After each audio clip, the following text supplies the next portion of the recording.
Joining me now is Republican Congressman Adam Kinzinger. Congressman, thanks so much for being with us.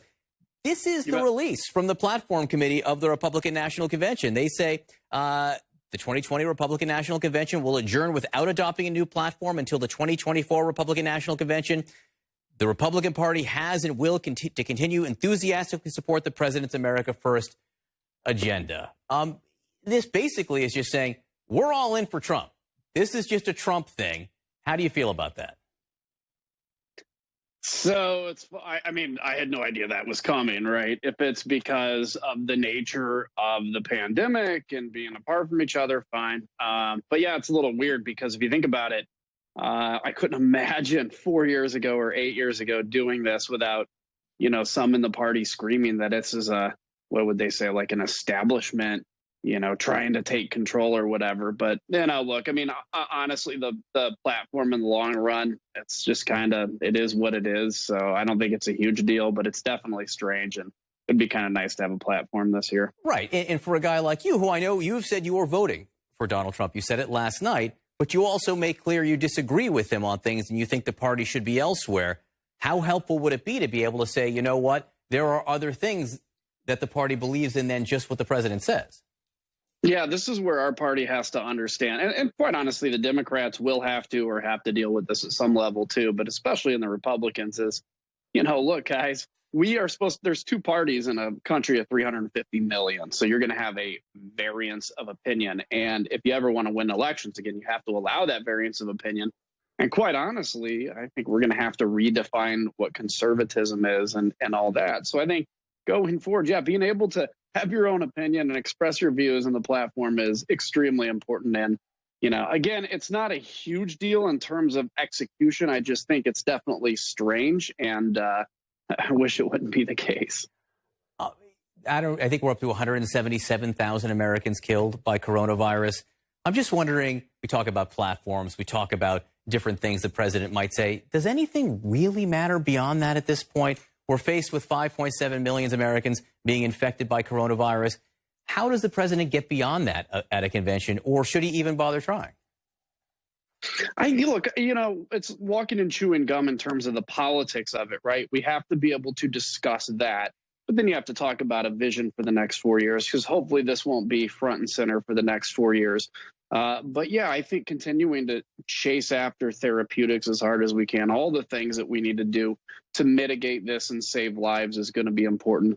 And then, we can look back and find out what was done wrong, what was done right, But I even think of look, Congress stayed open like a month after this pandemic was full and going, because I'm not doing this to throw partisan bars, but Nancy Pelosi, for whatever reason, didn't want to shut Congress down. I mean, we all made mistakes. We need to learn from that, move forward, and quite honestly, do everything we can to mitigate something like this from happening again and save as many American lives as possible. You have been an outspoken critic, not just of QAnon, which is a group that the FBI says has inspired violence and is concerned inspires violence here. You've been a critic of QAnon, and you've also been a critic about the lack of Republican response to it. So I want to play you a little bit of a conversation I had with the vice president on Friday.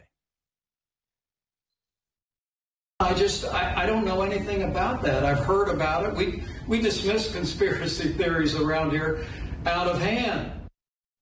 I heard it again this morning from former Congressman Duffy. I don't know anything about that. I don't even know what QAnon is. What's that about? How can so many Republicans not know what QAnon is?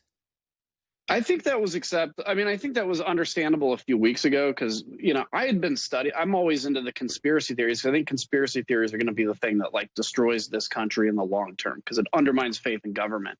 But I think when it made mainstream, people at least generally know what it is. And I think the easy answer is, do you believe it? And I think nobody that's really sane, quite honestly, in government believes these conspiracy theories.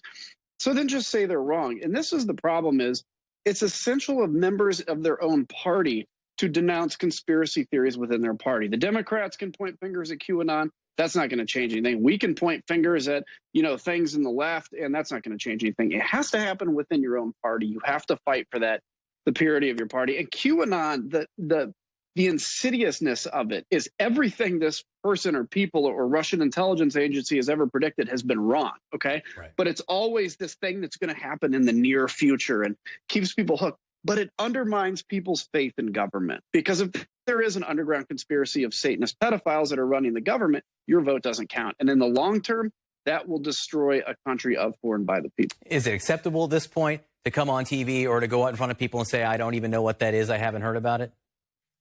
If you still don't know what it is, do a quick research, especially look at the first Q drop. I tweeted it, Q drop, predicting that Hillary Clinton would have been in jail by the 15th and had an exact day in 2017. It's fake. Condemn it, please, guys.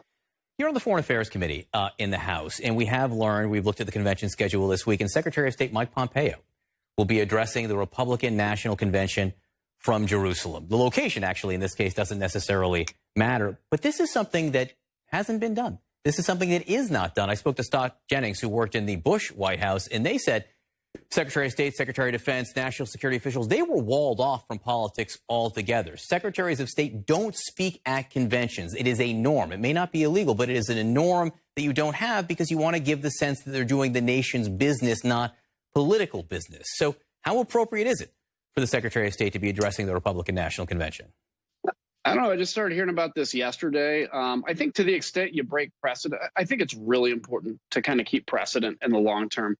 But I think it's going to matter what the nature of his speech is. Look, I can be in D.C. doing my job and still be able to do a political event or make a political speech with rules. But I don't think this is a huge deal, quite honestly. Probably depends on what the speech is, but as President Trump lays out his agenda going forward, I think foreign policy is a huge part of it, especially when you look at Middle East, Russia, China, things along that line. So we'll see what the nature of it is. For me, I'm not losing sleep over this quite yet. Once you break norms like this, they never get unbroken. I mean, once a Secretary of State speaks at a convention, it's now going to be a thing. You're going to have Secretaries of State out on the campaign trail. It's going to happen. I mean, there's a reason it hasn't happened until now. Yeah, I mean, I think that it's one question, is it illegal or wrong? The second question is, again, like you said, once you break a norm, it never comes back. I mean, even, the whole going into D.C. on Saturday in August, we're going to be having emergency returns to D.C. every time in August now, which, who cares? But it's just that idea that there is some purpose to kind of precedent and rules. Adam Kinzinger, Congressman from Illinois, thanks for being with us this morning. Really appreciate your time. Yeah, you bet. Thanks.